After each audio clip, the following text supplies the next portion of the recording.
stronger air defense.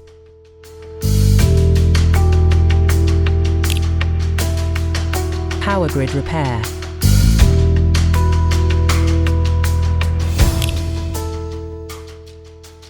Aid for reconstruction and recovery.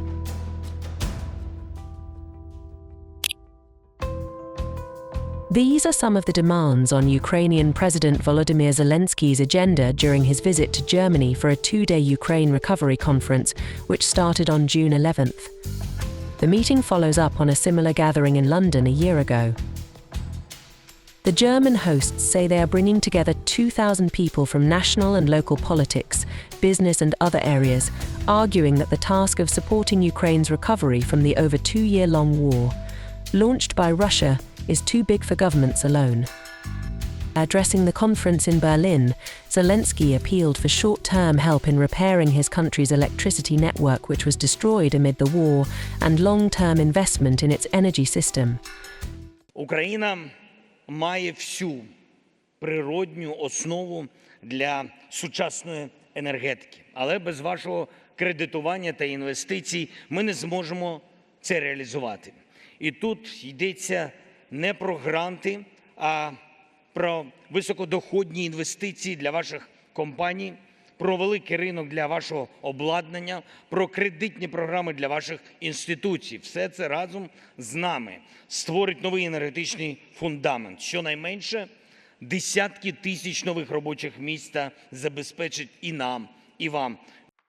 Zelensky told the conference that, in the coming month, Ukraine needs equipment for heating and electricity plants that are currently out of action due to Russia's targeted attacks on its power infrastructure. The Ukrainian president said, one of Putin's main targets in Ukraine is energy. From the first years of his rule, he has considered energy resources, energy generation and energy consumption as a weapon, a tool for influencing and subjugating nations. Europe has already experienced this many times. Now, Ukraine is suffering from the most destructive form of Russia's vision of energy as a weapon. According to Zelensky, 9 gigawatts of electricity generating capacity have been destroyed, including 80% of thermal power and 1/3 of hydroelectric power, while the peak consumption in Ukraine last winter was 18 gigawatts.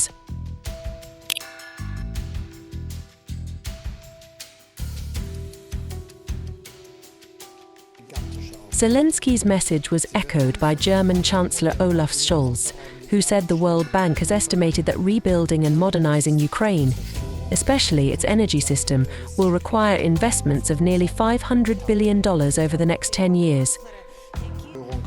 The German Chancellor said, the reconstruction of Ukraine is, and also must be, a business case. That is illustrated by Ukraine having exported excess electricity to the European Union since 2022 that makes clear what goes for the reconstruction of Ukraine. As a whole, it benefits all concerned. Starting a week of intense diplomacy that will also see him attend the Group of 7 summit of Ukraine's leading Western allies in Italy and a global peace summit in Switzerland, Zelensky also renewed his calls for more help in repelling missile attacks by Russian forces with stronger air defense systems. Zelensky said that Russia's greatest strategic advantage over Ukraine is superiority in the sky. It is missile and bomb terror that helps Russian troops advance at the ground, he added. He stressed that air defense is the answer to stop Russia. Backing Zelensky's demand for a minimum of 7 Patriot or other high-end air defense systems from its Western supporters, Scholz urged allies to help strengthen Ukraine's air defense. Und ich möchte alle, die heute hier sind, ganz herzlich bitten, unterstützen Sie unsere Initiative zur Stärkung der ukrainischen Luftverteidigung mit allem, was möglich ist. Germany is leading an effort called Immediate Action on Air Defense for Ukraine, and has itself contributed 3 Patriot systems to Kyiv. Berlin has become Kyiv's second biggest weapons supplier after the United States. The appeal for stronger Ukrainian defense is being made as Russia started the second stage of drills to practice the deployment of tactical nuclear weapons alongside Belarusian troops after what Moscow said were threats from Western powers. Russia says the United States and its European allies are pushing the world to the brink of nuclear confrontation by giving Ukraine billions of dollars worth of weapons and allowing their use inside Russian territory. When asked about the drills, Kremlin spokesperson Dmitry Peskov said, "The situation on the European continent is quite tense, which is provoked every day by new decisions and actions of European capitals hostile to Russia, and above all by Washington. Therefore, of course, such exercises and maintaining combat readiness are very important for us." Apart from rebuilding and strengthening Ukraine's defense and energy sector, the Berlin conference also focuses on support for reforms that Ukraine has embarked on in its bid to join the European Union. From this conference, Zelensky said he expects to strike deals that will boost Ukraine's defense, energy and economy. Україна має всю природню основу для сучасної енергетики. Але без вашого кредитування та інвестицій ми не зможемо це реалізувати.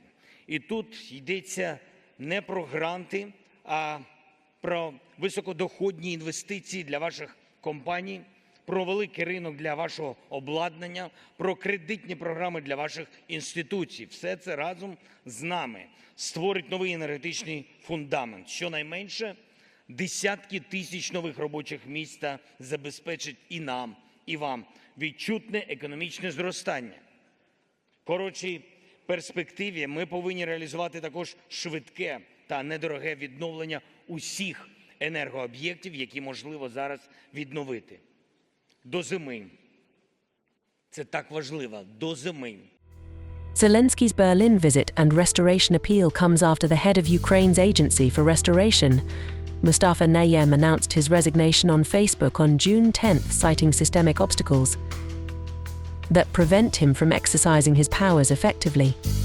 He also accused the Zelensky-led government of bogging his agency down in red tape, a big concern for the EU as it works towards granting Kyiv a membership.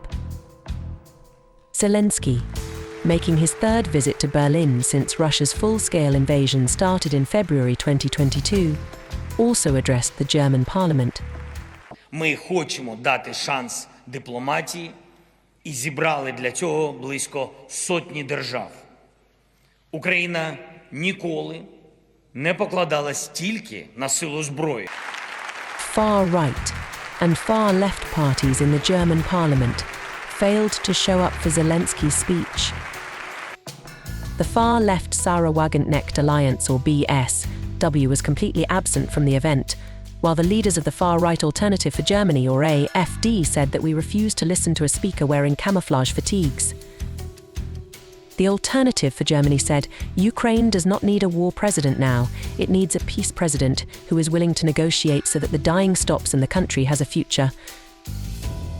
The public opinion in Germany remains split over Scholz's staunch support to Ukraine amid the war. Some Germans fear the backing could risk dragging Germany into the conflict, while others resent the amount of money being spent on Kyiv.